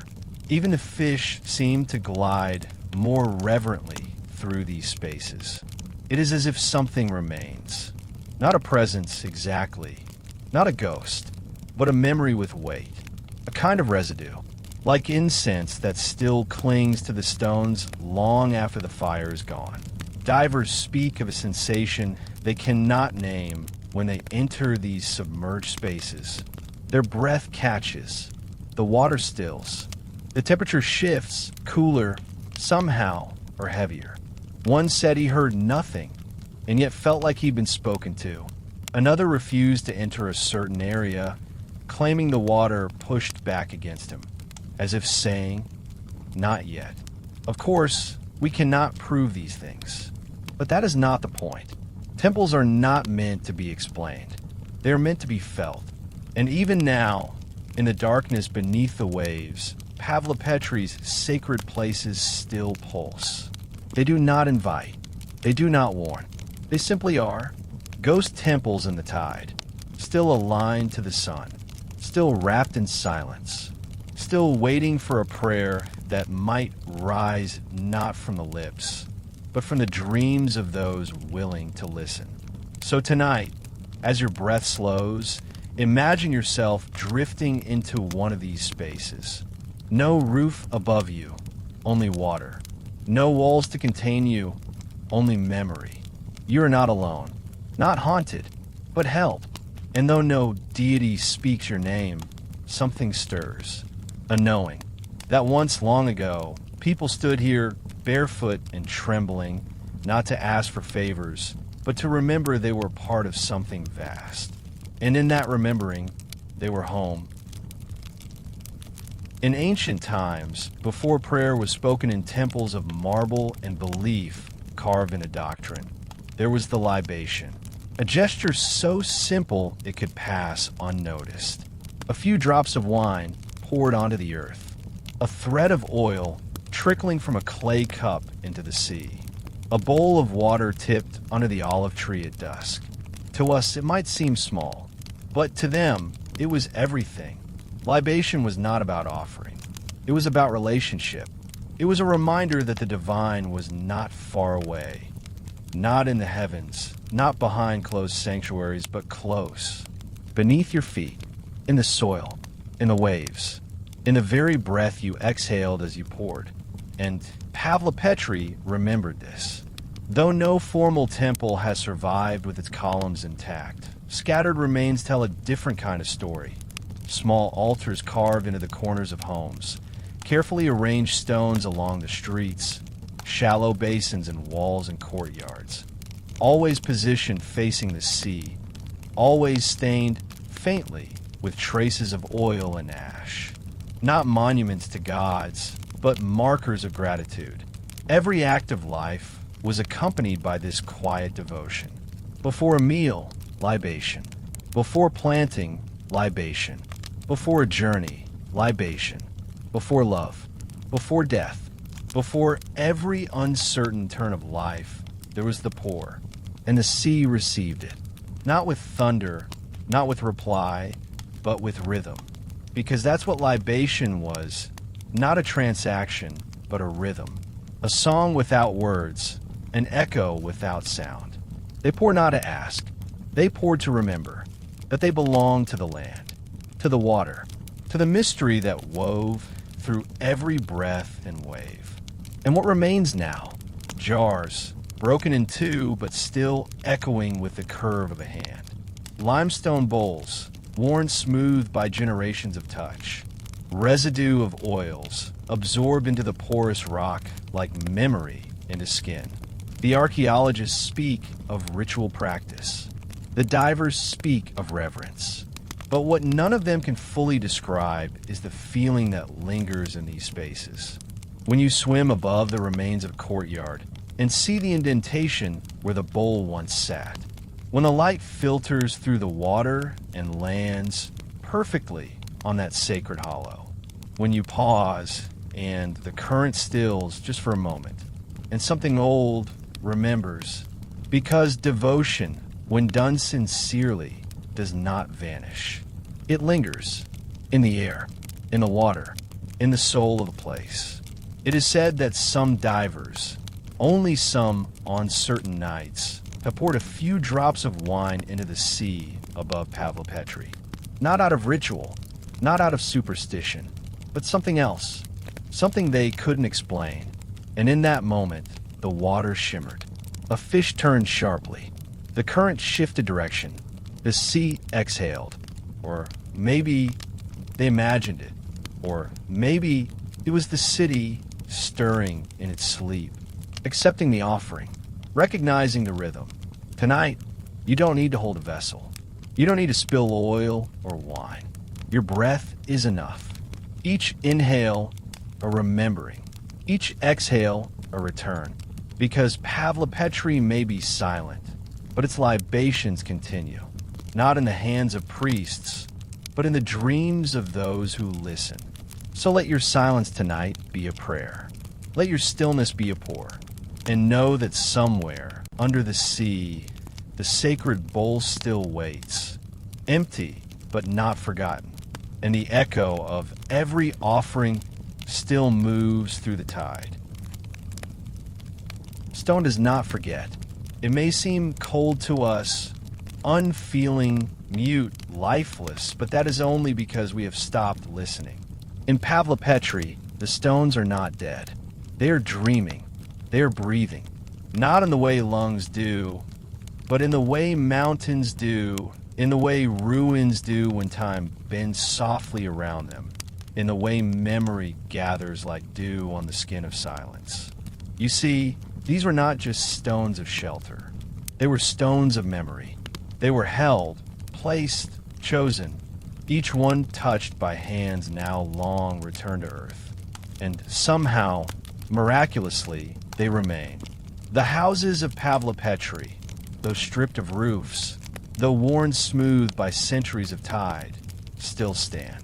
Their walls no taller than a whisper, but their layout precise. A city without height, but not without depth. Each stone holds a story. Not loud, not dramatic, but lived. This one once formed the base of a hearth, warmed by small fires and laughter. That one was part of a doorway, passed through by lovers and children, footsteps soft as breath. And here, near the edge of what was once a courtyard, a rounded stone basin, smooth as skin, still collects silt and shadow. Perhaps once it held water, or fruit, or grief. The stones breathe in rhythm with the sea. As the tide flows over them, they shimmer, faintly, like the surface of a drum pulled tight with meaning. And when the water recedes, they exhale, quietly, reverently. Divers who visit the city often speak of a strange feeling upon touching the ruins. Not fear, not even awe, but intimacy. As though placing your hand on these walls is like placing your palm on the chest of someone sleeping. You feel a presence beneath the surface. Slow, strong, unbothered by time. These are not ruins in the traditional sense. They do not speak of collapse. They do not bear scars of violence. They speak instead of continuity, because breath is not only in lungs, it is in rhythm, in returning.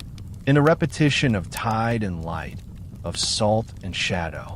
Some scientists have speculated that the stones of Pavlopetri have been held in place so long and so tenderly because the sea here is calm.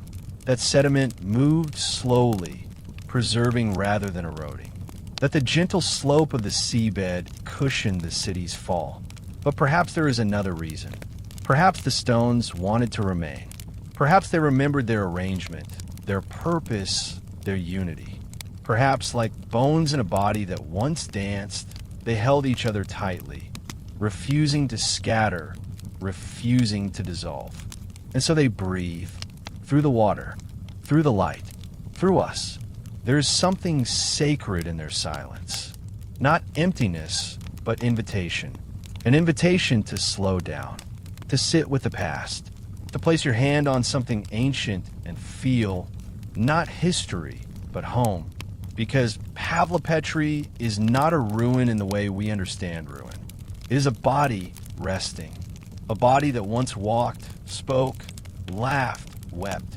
Now wrapped in sea foam and stillness, but not gone. Breathing still. And tonight, as you lie in your own stillness, with the soft rhythm of your breath anchoring you to this moment, know this. You, too, are made of memory, of moments stacked gently on top of each other, like stones in a wall, held together by tenderness, by longing, by presence. And like Pavlopetri, you're still breathing, even in the quiet, even in the dark, even beneath the tide of time. There's a language we're never taught, yet we somehow understand. It is not spoken in words, nor written in letters, nor carved into stone. It is the language of ruin, and Pavlopetri speaks it fluently, not with voice, but with placement, with erosion, with absence.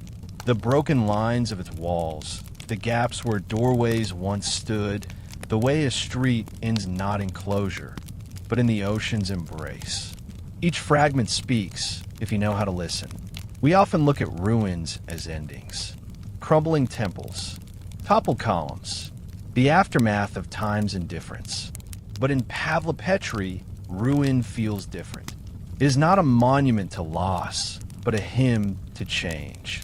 A story told in pauses and half-remembered forms, like a melody hummed long after the lyrics have been forgotten. The city whispers not of failure, but of surrender. Not of tragedy, but of transformation. You see, every ruin holds its own dialect. A collapsed ceiling might speak of a storm. A sunken step may suggest a year of floods. A missing wall could mark a migration, or a mercy, or simply a choice to leave. But in Pavlopetri, the language is quieter still, more intimate, more tender. A household wall worn smooth by generations of brushing fingertips. A water channel perfectly angled that still cradles the current. A sunken pillar lying at rest beside a door that once opened to dawn. These are not shouts. They are sighs, and the sea, ever gentle here, has become the page on which these syllables are preserved. Each current carries meaning. Each grain of sand, a sentence. Some archaeologists call it structural preservation. Others subaquatic archaeology. But the sea calls it remembrance. And if we are quiet enough, we call it home. Because we too are made of ruins. Of places we no longer visit. Of parts of ourselves we've let go of, or lost, or surrendered. Of dreams that dissolved and loves that changed shape.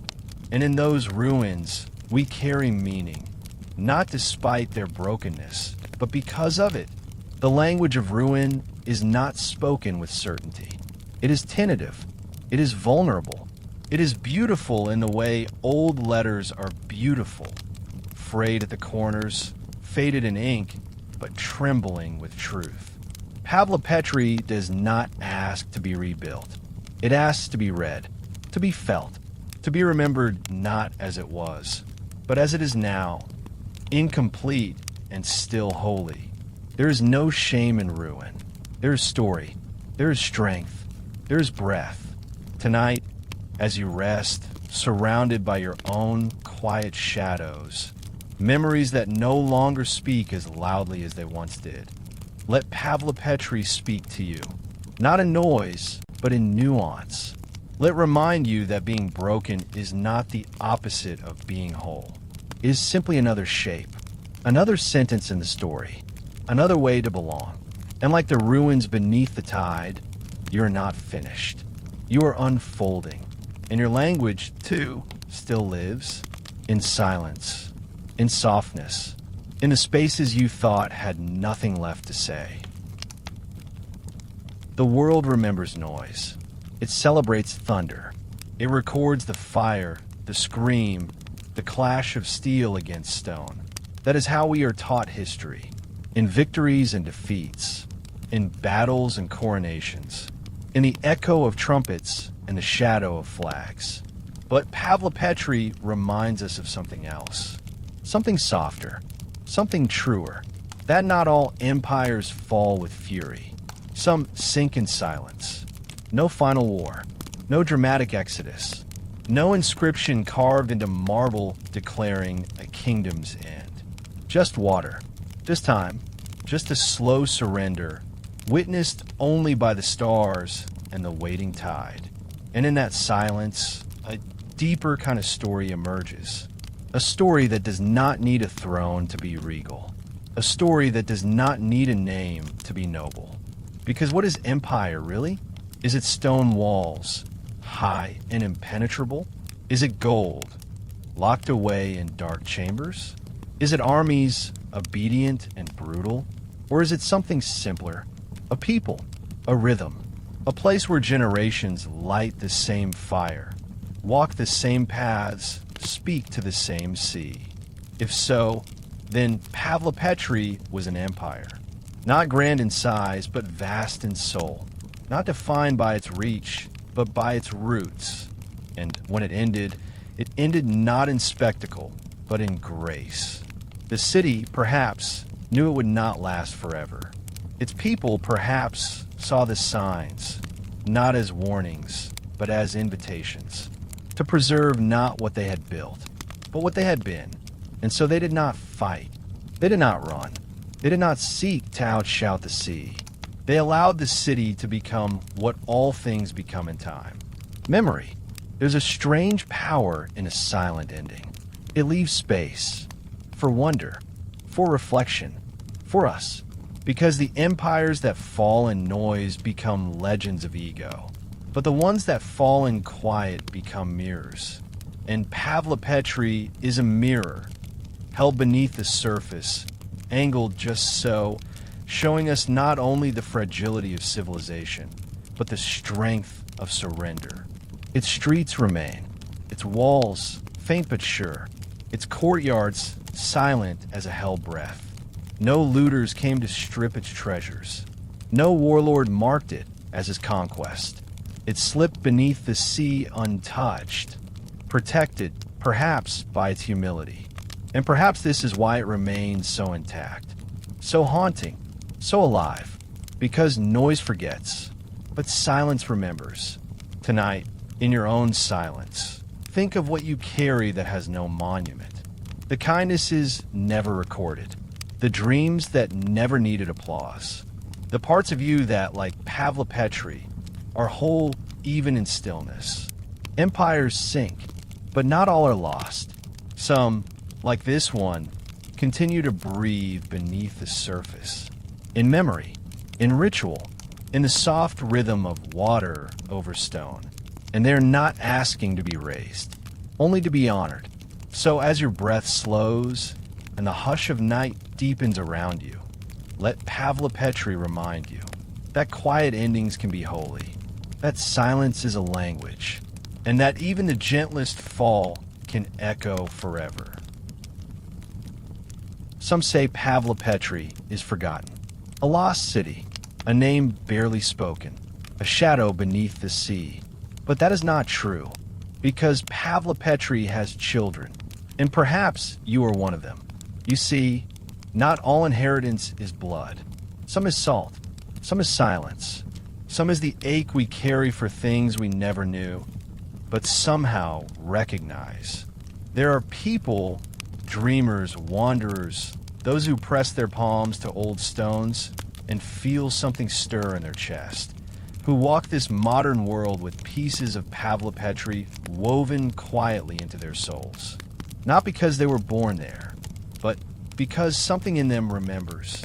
They remember not through facts, but through feeling. They sit beside the sea and feel a pull they cannot name. They look at ruins and do not see death, but depth. They hold broken pottery and hear music echoing from its emptiness. These are the children of the drowned kingdom, the ones who dream of cities beneath water, who feel strangely at home among moss-covered walls, who walk through museums not as tourists, but as pilgrims. Some of them are archaeologists, some are poets, some are children who draw spirals in the sand without knowing why. They are bound not by bloodlines, but by longing. In the city, it calls to them, not loudly, not clearly, but gently, like a memory brushing against the edge of sleep. It is said that Pavlopetri's last inhabitants, before the sea returned to claim the streets, whispered a wish into the tide, that they not be erased, but remembered, not through monuments, but through memory. And memory, as we know, is water-shaped. It travels through time like tide, through stone, slow, insistent, patient. It doesn't rush. It waits. And over centuries, it finds its way into the hearts of those ready to carry it. That is why, even now, Pavlopetri is not dead. It lives in dreams. It lives in longing. It lives in those who light candles without reason, who cry at ruins, who feel something holy in the hush before dawn. It lives in those who build, not towers but altars, not empires but meaning. And perhaps it lives in you. You, who listen in the stillness. You, who lie awake wondering what ancient world your soul once knew. You, who walk slowly through silence as if someone long ago might still be speaking. Tonight, the sea carries no armies. It carries stories. Stories that find their way into hearts like yours. Because the children of Pavlopetri are not chosen. They are found by memory, by music, by the echo of feet that once danced on sun-warmed stone before the water took it all away. And maybe, just maybe, this is how a kingdom survives. Not in gold, not in glory, but in the hearts of those who still feel its breath beneath the tide. So rest now, child of the drowned kingdom. You are not alone.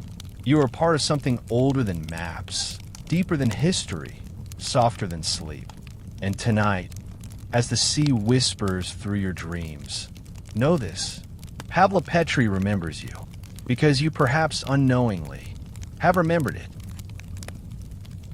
There are things we forget not because they are unimportant, but because they are too tender to carry forward every day.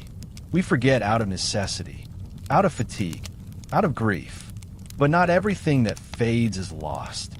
Some memories wait, above us, patiently, and none wait more faithfully than the moon.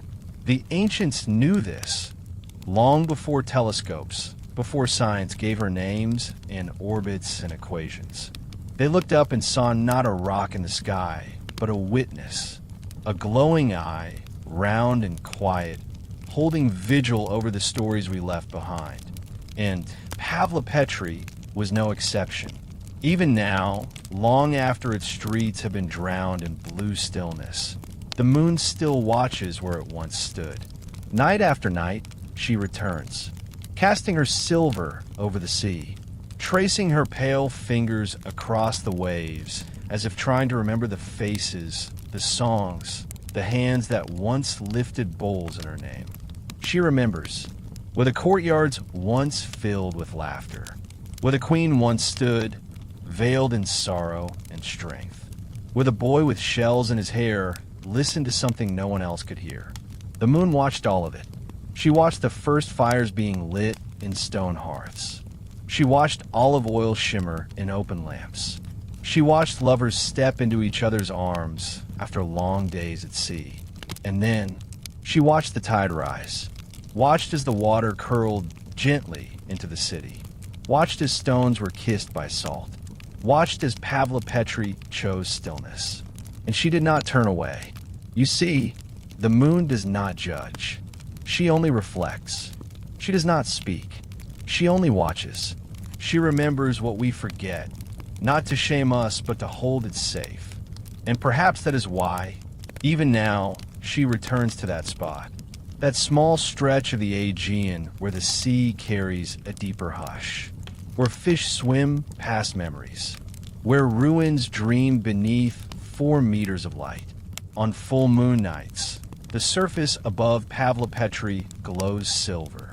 The water softens, the shadows ease, and those who have floated above the site in those sacred hours speak of a stillness unlike any other, like drifting inside a breath, like being wrapped in something eternal and kind. They say the moon feels closer there, lower, listening, as if waiting for someone to remember what they once promised to never forget. Because forgetting is part of being human, but remembering is a choice. And in the quiet hours, when the world has hushed and only breath remains, the moon gives us that choice again. To remember those who came before us. To remember places not marked on maps, but etched into the soul. And to remember that some stories never die. They are just waiting for the light to fall on them again. Tonight, you may feel forgotten. Small, drifting. But look up into the still sky, the soft eye of the cosmos. The moon is there, watching, not because you are lost, but because you are sacred, because you belong to a line of people, places, and dreams that stretch further back than even time can measure.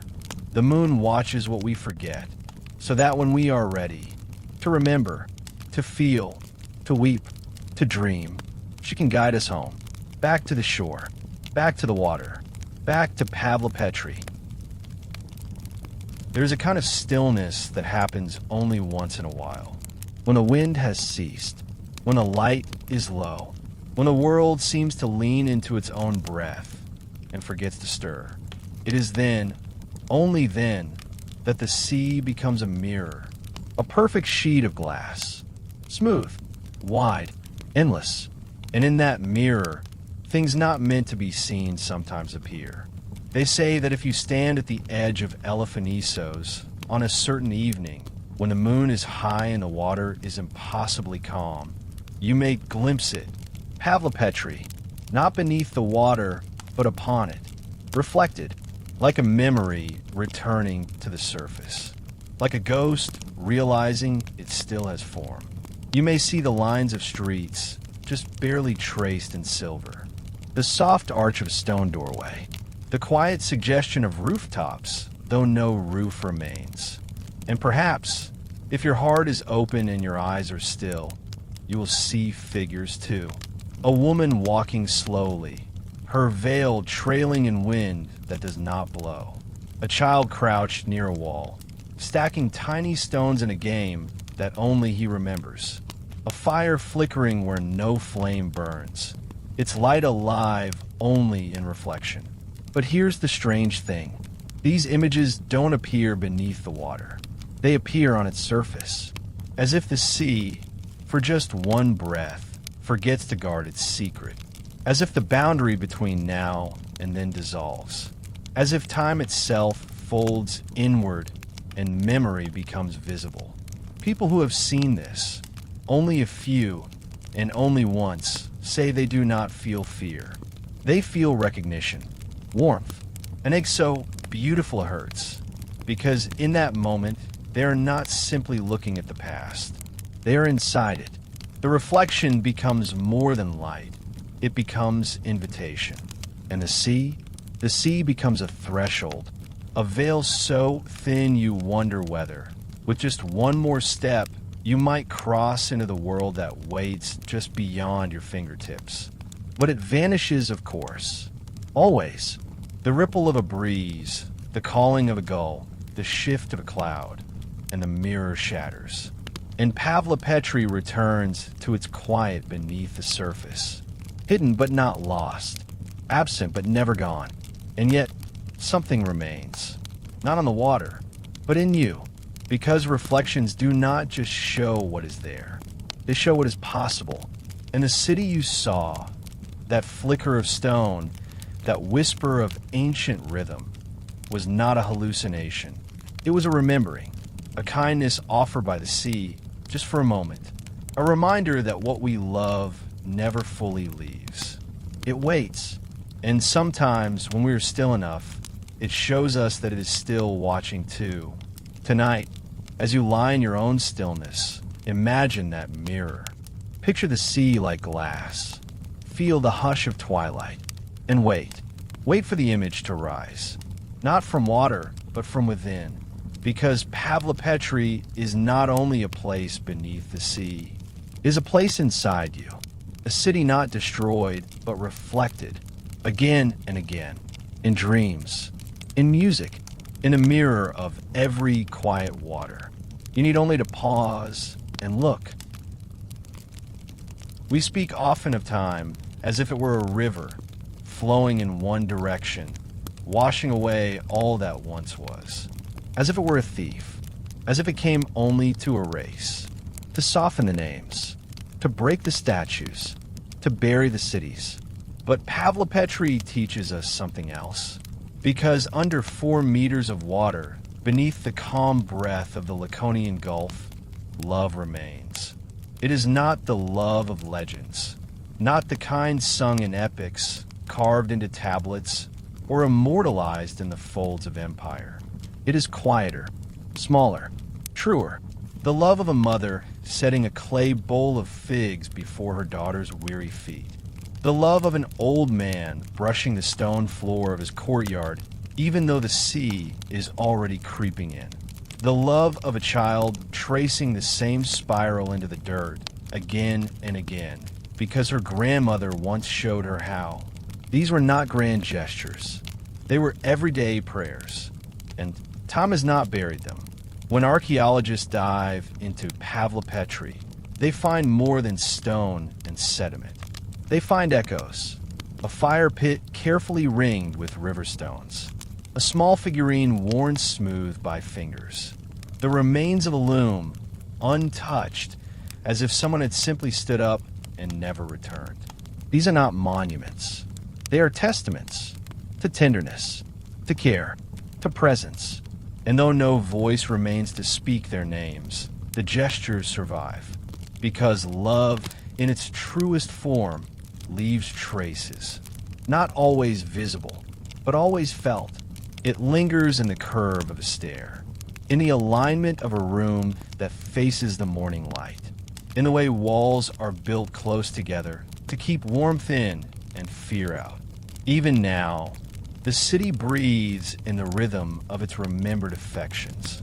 The sea may have swallowed its stories, but it could not drown the feeling. And that, perhaps, is Pavlopetri's greatest offering. Not the mystery of its disappearance, not the marvel of its preservation, but the quiet revelation that time does not bury love. It preserves it, holds it, passes it on in the spaces between silence and stone. When you stand at the edge of the sea and feel something stir in your chest, something you cannot name, that is not nostalgia. That is inheritance. Because some part of you remembers what it is to love without needing to be remembered, to give without record, to build a life not for history books, but for each other. And in that remembering, you bring Pavlopetri back, not as ruins, but as rhythm, as devotion, as breath. So tonight, let that truth rest with you. You may forget names. You may lose places. You may leave homes behind. But the love you offer, softly, simply, sincerely, remains. Not in monuments, but in the shape of the world you touch. And somewhere beneath the sea, a city continues to hold the memory of that kind of love. Because time does not bury it. It carries it, like tide carries light, forever. There's a moment just before waking, when the world is still soft and the veil between now and then, between real and remembered, is thinnest. It is in this liminal hush, this in-between space, that Pavlopetri lives. Not beneath the sea, but beneath your dreams. For all this time, we have wandered its ruins, touched its stones, traced its sunken streets, listened to its whispered hymns beneath the tide. But what if Pavlopetri was never only a place? What if it is a rhythm, a way of seeing? What if it's been waiting for you not beneath the waves, but within the quiet corners of your sleep? Because dreams remember what waking forgets. They remember the way your bare feet once touched the threshold of a home that has no name. They remember the texture of stone worn smooth by your hands, hands you no longer recognize, yet feel deeply familiar. They remember songs you never learned, but somehow hum. And in those dreams, you find it, not as ruins, not as mystery, but as belonging. You walk the streets, not as a visitor, but as one returned. The sea no longer separates you from the city. It welcomes you back. The homes are no longer empty. They are filled with flickering lamps, warm bread, soft voices speaking languages you've never heard, but understand all the same. A woman greets you. You do not know her name, and she does not speak, but her eyes hold you gently, as if she's waited a very long time. A child runs past you, laughing, dragging a string of shells. He turns back and smiles. And you smile too, because somewhere inside you, you know this. You always have. This is the city beneath your dreams. And when you finally wake, as you must, it fades. Not all at once, but slowly, like smoke curling back in the sky. You will not remember the faces. You may forget the names. You might even doubt that it was real. But a trace remains. In the way the morning light touches your skin. In the scent of salt in your breath, though you are far from the sea. In the soft ache beneath your ribs, where memory has quietly nested. And every time you close your eyes, it is there again. Not as fantasy, but as inheritance. Because Pavlopetri is not gone. It has simply moved from beneath the sea into your soul. And in that quiet space where dreams drift and meaning deepens, it waits for you. Not as a city to be discovered, but as a part of you to be remembered. So tonight, and every night that follows, may your sleep be soft. May your breath move with the tide. May you carry forward all that was never lost, only transformed. And when the sea calls, as it always will, answer gently, for it is not calling you away from life. It is calling you home, to the place where love and silence and memory are one, to the city beneath your dreams, to Pavlopetri,